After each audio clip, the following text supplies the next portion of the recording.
I'm not going to repeat a lot of things that I've already seen that have been said previously. All of the circumstances that have brought us to this point are extremely traumatic and unfortunate. There is irreparable damage in all of our lives, including yours. I've missed Scott, ponder every day of my life. I'm always going to wonder what my life would have been like had we had the opportunity to raise our son, and we had had the opportunity to grow old together. I'm never going to even know what it would have been like to see him hold him. I will never see the interaction. I hate that I do not have just one picture of Scott with his son, nor do I have just one picture of Beverly with her much-wanted grandchild. This has been a hard pill to swallow.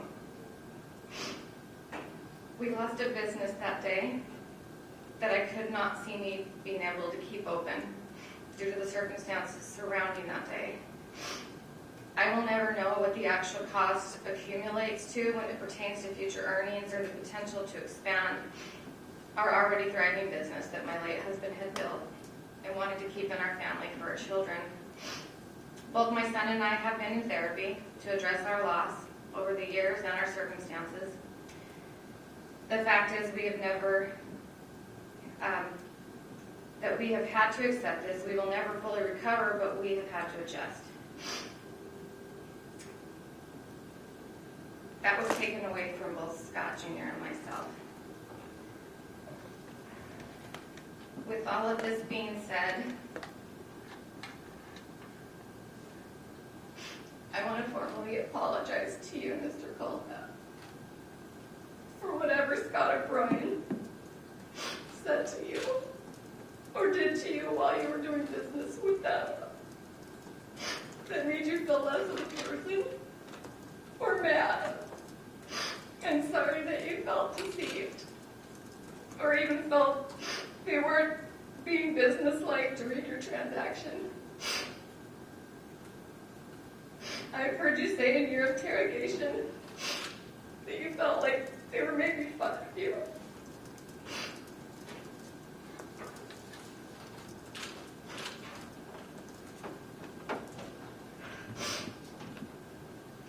I know both of these men, and I knew their tendency to joke around, and they did it a lot. I also know that they both had the heart the size of Texas. They had led the motorcycle industry in which they worked. They also loved their interactions with their customers.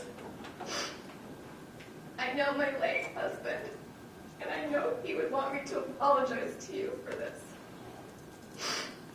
I'm sorry that the events that led to such a gruesome day had to happen at all, because there was always a better way to deal with things than taking the lives of individuals who make us mad.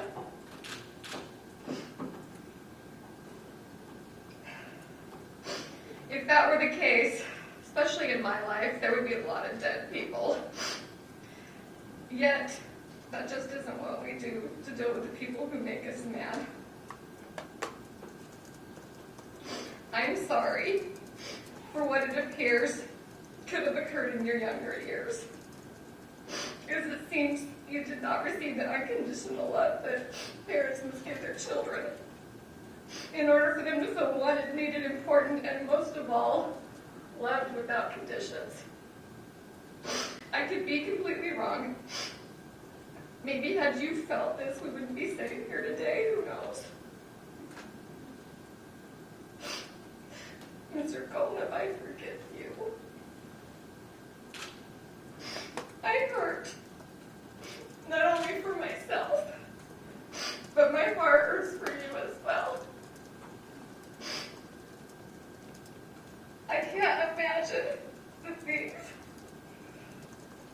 you must feel or have felt to do the things you have done, and it makes me sad.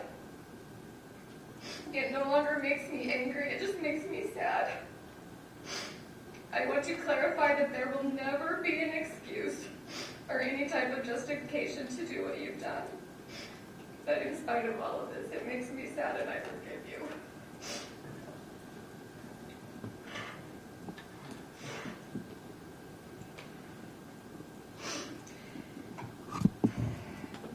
would like to urge you, with everything I have, to please, if there really are any other victims out there, to please let law enforcement officers know of their whereabouts. I have heard that there might be, and I beg you to give other families closure in being able to recover and bury their loved ones. I've had a lot of time to think about this, and the fact of the matter is, I feel like we all have to do better as people, as humans. We have to raise our children to know they're loved, to raise them to know that we have them in our corner and from where they stem. And I have always been completely honest with my son from where he knows where he came from. We have to do it better with our interactions with people and the way we treat them, so that no one will have to sit here as I am sitting here addressing the man who murdered my husband and my mother-in-law. We have to love our family, fix our relationships while we can, and never take for granted every single day. I lost a lot on that day. I will never be able to fix that for my 15-year-old son, nor can I get that back, but I gained a great deal that day as well. I gained a greater knowledge of the goodness of people. I've also learned that God's always had this.